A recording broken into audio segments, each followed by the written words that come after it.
We talk about dog owners not picking up after their pets, but we really need to talk about smokers picking up their butts. So as a smoker myself, I still indulge occasionally. I do not leave my cigarette butts on the ground because I understand what is in the filters. So please, if you don't believe me, go do your own searches for cigarette butts and pollution. You know what? I think, what are you? Oh, no. But back to cigarette butts. They're so small, they're very difficult for people to pick up, and they often get forgotten in the big cleanups that we have.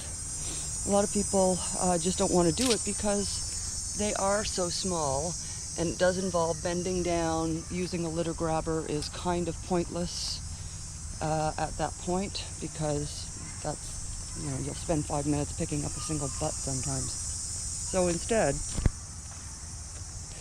what you do, take out the heater, make sure that it's trodden on and completely out. So you've got this left.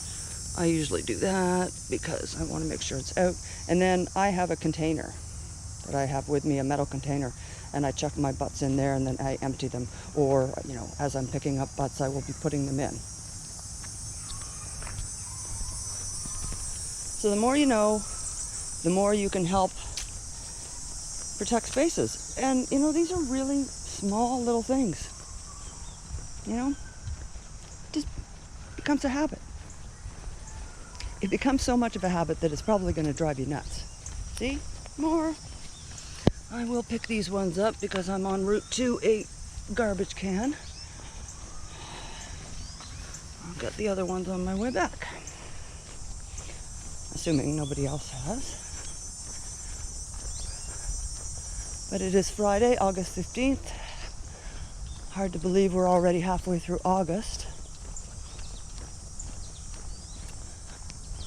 Don't hear anything going on at the city yard today. They've been a little quiet. Oh, I spoke too soon.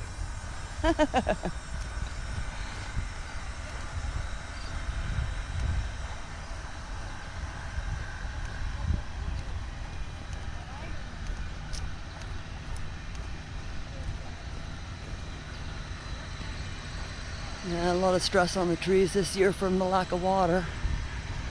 Even the buckthorn's droopy in a lot of spots, which is fine.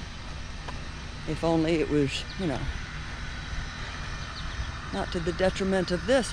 I mean, look at that droopy sumac. That's sumac is so drought tolerant.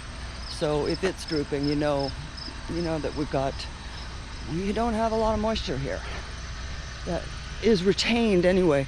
It's one of the really big differences between Hampton and Carlington is that here, because it's very thin soil over bedrock, things really, the moisture in the soil evaporates just that much more quickly.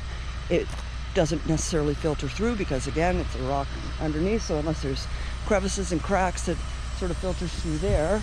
There are vernal pools. We're coming up on one. So they hold a certain amount of water. But in Hampton, again, it's clay soil. So even in the major drought that we've just come through, we really didn't have to water as much of the shrubbery down below around the meadow as one would think. So that's an area where that typically fills up with water in the spring, and it probably will again come fall. It's probably a little mushy back there because of the recent rain. I'm not sure if you can see that, but there is somebody had put one of those wooden pallets down so that people don't damage the soil too much, so you can walk over that. I typically don't like coming through this area because I would prefer to leave it more natural and discourage other people from doing so. There's ways to, there's another path that comes around behind it, and you can kind of take a look at it from behind, which is actually more interesting. So I may do that at some point and throw up a video of it. These dead trees are always good to just, take a look. Go, let your eye travel, because hawks really like the dead trees. They like to perch on those. And there's a whole whack of grasshoppers kicking around. There's one. I'm kicking it up as I go. There you go, dude. Boink. But yeah, the trees are already starting to turn. You can see some of the, what are those? Are those ash? Not sure. No, those aren't. But as you can see, there's the yellowing coming. So it won't be long before we see our first oranges and reds, if you haven't seen one already.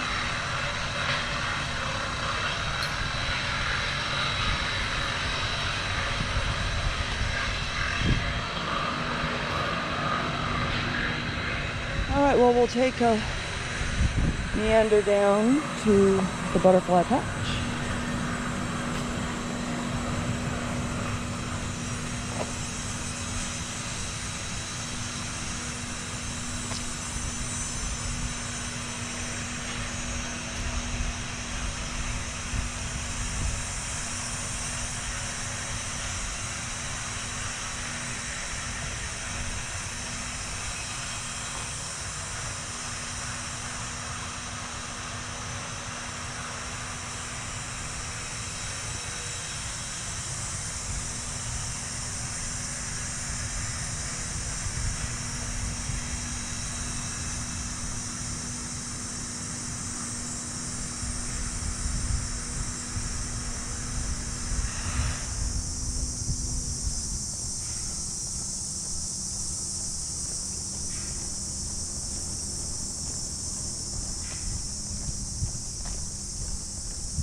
I think we have one of our regular volunteers here.